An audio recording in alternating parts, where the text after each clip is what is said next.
I know everyone's anxious to get behind the wheel, and I know when you bought your motorhome, your salesman said it drives just like a full-size car or extended cab pickup. Well, it does and it doesn't. The dynamics are much different. When driving a motorhome, you get the same perspective as if you were sitting on the hood of your car driving down the road. The bigger the coach, the easier they are to drive down the road, but they present more challenges when you start to maneuver or stop. Some of the information provided today you may already be doing, and if so, good. Some of the suggestions we offer you may question, however, please give them a fair chance.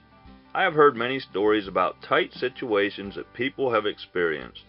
Most of the time, it is a lack of understanding of the dynamics of the coach that make it a tight situation to begin with. To understand how to maneuver in tight quarters, you need to know how to properly set up or prepare for the maneuver. You need to know where to place your pivot point based on how much your coach off-tracks and how much tail swing you have. When you know these factors, then you can establish how you want to set up.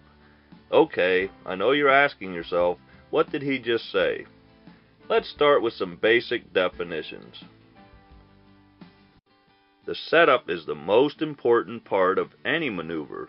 Looking at the setup chart examples, you will see the same turn setup from 3 different starting positions.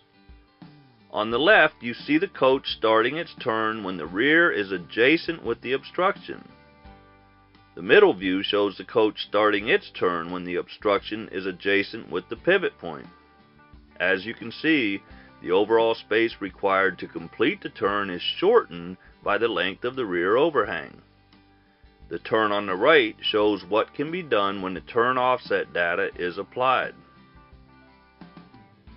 By setting up further away from the obstruction, whether it's a curb, road sign, or another vehicle, and starting to turn earlier, you would be able to turn into a much smaller lane or opening.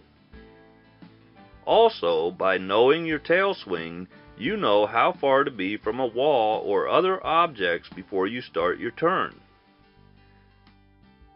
If you set up closer towards the obstruction and start your turn later, like at the pivot point, you will not be able to turn into a smaller lane or opening.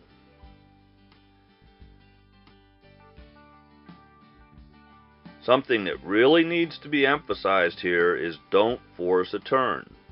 If there is not enough room to make the maneuver, stop and wait for traffic to clear before you complete your turn.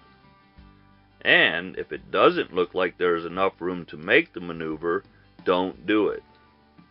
Drive smart, maneuver with skill.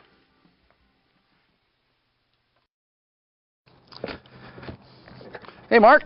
Hey, Lauren. It's hard to believe, but I really think that about wraps things up. Well, it's been a pleasure working with you on this project, and I hope your viewers take something away that helps them drive their motorhome like a pro. I know they will, and for those of you who would also like to read about this topic, don't forget Lauren's book, Drive Your Motorhome Like a Pro, and it's available at www.rveducation101.com. Well, Mark, I have an appointment in Alaska in 2 weeks, so I think I will hit the road. Must be nice. Have a good time. Thanks a lot. Okay.